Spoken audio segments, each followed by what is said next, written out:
Mata Hari. Everyone in Paris knew her, but no one knew her real identity. This mysterious woman who took the stage in 1905 wasn't just dancing, she was also stealing secrets from Europe's most powerful men. Mata Hari, whose real name was Margaretha Zelle, could have breakfast with a German general in the morning and dinner with a French colonel in the evening. You would never see the same jewelry on her twice. Every night brought a new gift, a new secret, a new betrayal. While she enchanted on the dance floor, she memorized every whispered word. The officers who met her in her suite at Hotel Ritz thought she was just a beautiful woman, but every kiss was calculated, every smile was a trap. When French police began pursuing her in 1916, it was already too late. Encrypted letters in her bag, large sums in her bank accounts, and fake passports revealed everything. The biggest shock came the day she was captured. She was working for a third country that no one suspected. Her last words before facing the firing squad remain a mystery. Double Agent Philby. Kim Philby was the man everyone trusted. He was MI6's star agent, beloved by his superiors.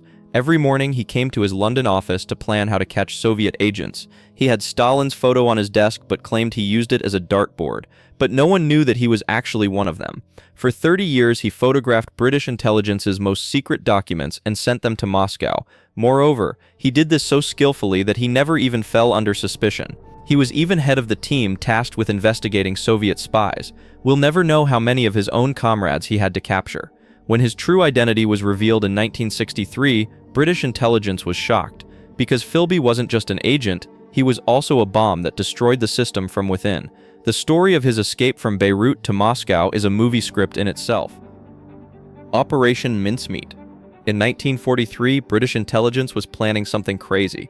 They would create a fake story with a real corpse to deceive Hitler. This dead man, named Major William Martin, had never actually lived, but he would change the fate of the war. They gave a new identity to a homeless man's corpse found in London orphanages. They put letters from his girlfriend in his pocket, cinema tickets in his wallet. They even found him a fiancée. They put MI6 secretary Jean Leslie's photo in his pocket as Pam. This fake major's briefcase contained documents to deceive the Germans. It made it look like the British would attack Greece, not Sicily. When they left the body on Spanish shores, German agents fell into the trap. Hitler truly believed it and sent his armies to the wrong place. Operation Mincemeat was so successful that it saved thousands of British soldiers' lives. But the real hero of this operation was that homeless man, whose identity was never known. Aldrich Ames. In 1985, Aldrich Ames, working at the CIA's Soviet desk, had a big problem. His wife's expensive tastes had bankrupted him.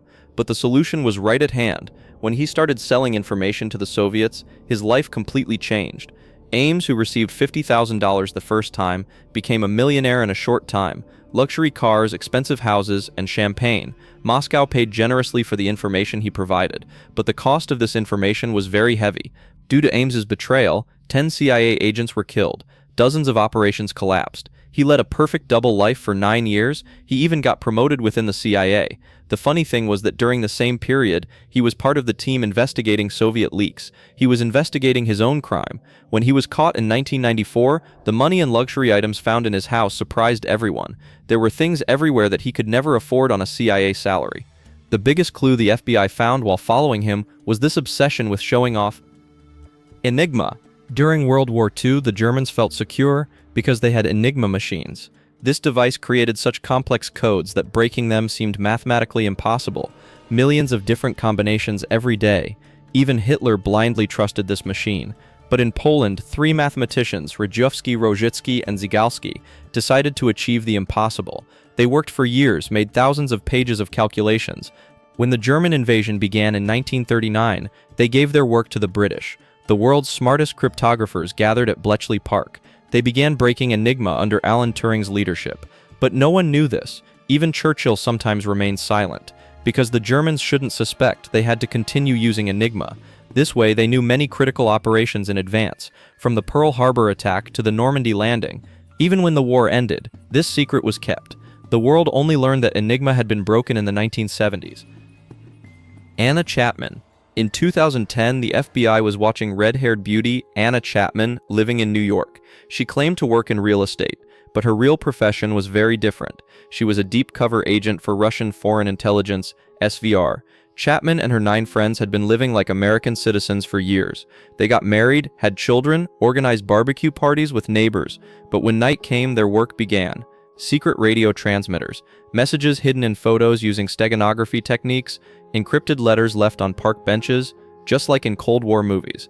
Anna's personal life was also remarkable. She used her beauty and charm professionally. She had established close relationships with high-level businessmen and politicians in Manhattan. But when the FBI caught them, the biggest surprise was among their neighbors. Anna was such a nice girl. This can't be possible, they said. After being caught and returning to Russia, Chapman became a famous television presenter. Although her espionage career was over, her fame continued. Richard Sorge. Richard Sorge, who lived in Tokyo in the 1940s, was a man everyone loved. He was a German journalist, loved drinking sake, and admired Japanese culture. He was close friends with diplomats at Nazi Germany's Tokyo embassy. But in reality, he wasn't just a spy working for the Soviet Union. He was the conductor of a complete espionage orchestra. Sorge's network included dozens of agents working within the Japanese government. The most important was Ozaki Hatsumi, a close advisor to Prime Minister Konoe. Through this network, he learned Japan's most secret plans. The most critical information he obtained in 1941 was that Japan would not attack the Soviets, but would instead attack Pearl Harbor. He relayed this information to Stalin, but the dictator didn't believe him. If he had believed, history might have been written differently. Sorge had also learned the date Hitler would attack the Soviets during the same period. Again, Stalin didn't believe. When the German invasion began, he was proven right, but it was too late. When he was executed by the Japanese in 1944, the Soviets didn't even officially recognize him. His true heroism only emerged years after his death. Robert Hanssen, who worked at the FBI for 22 years, was an exemplary agent to his colleagues. He was a devout Catholic, devoted to his family, and dedicated to his job. But from 1985 to 2001, he was also working for Russian spies. The scale of Hanssen's betrayal was horrifying. He had given the KGB and later SVR 6,000 pages of documents, 26 computer disks, and dozens of classified information. In return, he had received $1.4 million. But the most surprising aspect was why he did it. He hadn't started for money, but for excitement. Later, he became addicted to the adrenaline rush of the risk of being caught. He would leave documents taken from the FBI building in parking lots, receiving money and instructions in return. He had even once warned Russian agents in a case he was investigating himself. The most ironic part was that he was part of the team investigating his own betrayal. When he was caught in 2001, the FBI's biggest scandal in history broke. Louis Freeh, the FBI director, said, "This shook us deeply." The encrypted files found on Hanssen's computer showed how systematically he worked. Julius and Ethel Rosenberg. While America was working on the atomic bomb project in the 1940s, the couple Julius and Ethel Rosenberg were on a different mission. Believing in communist ideology, this couple decided to transfer the secrets of the Manhattan Project to the Soviets. Julius was an electrical engineer and gathered information from his friends working in the defense industry. Ethel encrypted the information she received and relayed it to Russian contacts. But the real big hit came from Julius's brother-in-law, David Greenglass. Greenglass worked at Los Alamos and had access to the atomic bomb's technical blueprints. The sketches he drew and the information he provided allowed the Soviets to develop their own atomic bombs much faster. When they were caught in 1950, America experienced a great shock. Their own citizens had given the enemy their biggest military secret. The trial process was very controversial. The couple was sentenced to death, but many people thought this was excessive. When they were executed in the electric chair in 1953, world public opinion was divided. Some saw them as traitors, others as heroes defending their ideals. The truth was perhaps somewhere between both. Oleg Penkovsky. In 1960, Colonel Oleg Penkovsky, living in Moscow, was a prestigious officer working in the Soviet missile program, but he harbored great dissatisfaction. He hated the communist system and dreamed of escaping to the West. When he visited London in 1961, he contacted MI6 and the CIA. The espionage career that began after this contact changed world history. Penkovsky began providing critical information about Soviet missile capabilities. His most important information was that Russia didn't have long-range missiles at the time. This information determined the Kennedy administration's strategy during the Cuban Missile Crisis. Without this information, perhaps World War III would have started.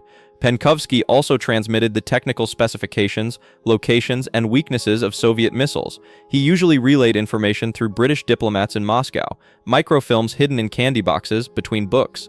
When he was caught in 1962, Soviet media declared him an enemy of the people. He was shot in 1963, but thanks to the information he provided, he had saved the world from nuclear war. Ironically, after his death, both East and West declared him a hero. The Venona Project. In 1943, American cryptographers began a top-secret project, Venona.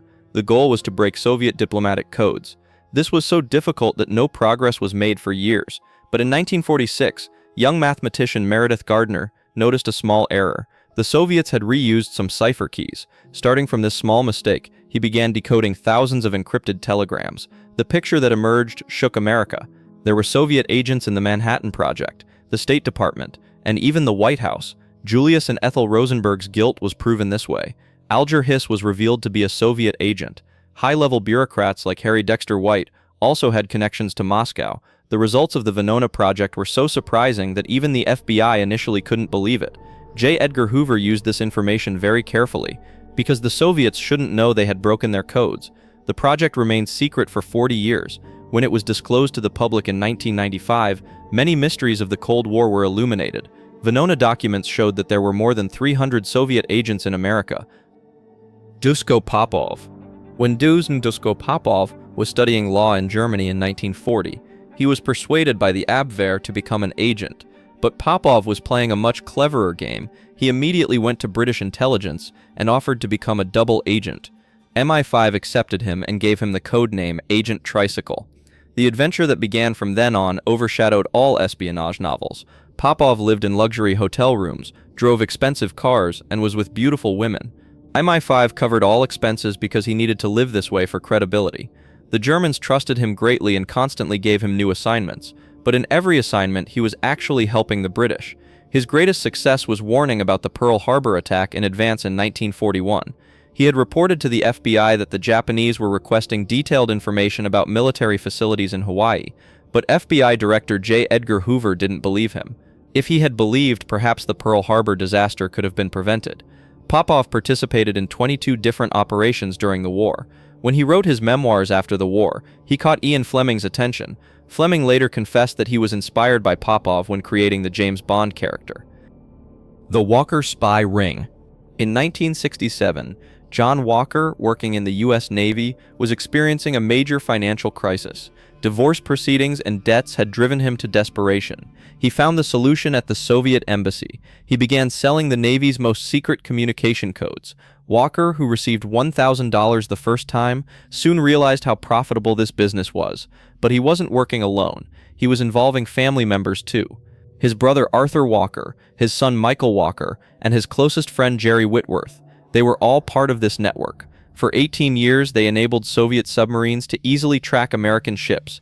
Even the NSA's most secret encryption systems were compromised. A Soviet admiral once said, "Thanks to Walker, the oceans became transparent for us."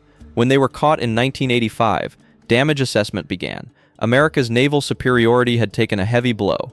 Thanks to the information Walker provided, the Soviets knew the routes of American submarine patrols. Some critical operations even had to be canceled. The FBI characterized this case as the greatest betrayal in naval history.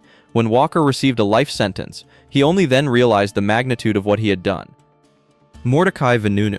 In 1986, the Sunday Times published a world-shaking news story. Israel was secretly producing nuclear weapons and had about 200 atomic bombs.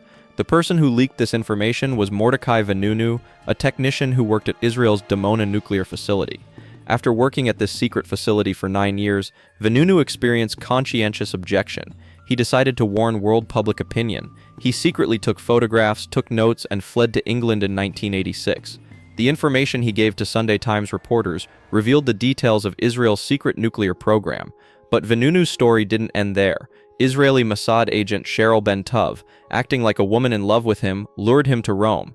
There, the kidnapped Vanunu was secretly taken to Israel. He remained in prison for 18 years, spending 11 years in solitary confinement. While world public opinion saw him as a prisoner of conscience, Israel called him a traitor. Even when he was released in 2004, he was banned from leaving the country. Vanunu's revelations changed all calculations about the nuclear balance in the Middle East. Although Israel never officially confessed, everyone now knew it was a nuclear power. In Edward 2013, Edward Snowden, working as an NSA contractor in Hawaii, made a decision that would change his life. He would reveal that America was listening to the entire world, including its own citizens. Snowden had discovered that the NSA accessed data from companies like Google, Facebook, and Microsoft through the PRISM program. Phone calls, emails, messages, nothing remained secret. When he leaked this information to The Guardian and Washington Post, the world was shaken. America was listening not only to its enemies, but also to its allies. Even German Chancellor Merkel's phone was under surveillance. After publishing the documents, Snowden fled to Hong Kong, then to Russia. While America saw him as a traitor, many people considered him a democracy hero. The extent of the NSA's power was revealed so clearly for the first time. No communication over the internet was safe. After Snowden's revelations, technology companies were forced to strengthen their encryption systems. Governments passed new privacy laws. The biggest espionage scandal of the digital age was thus revealed, changing the world.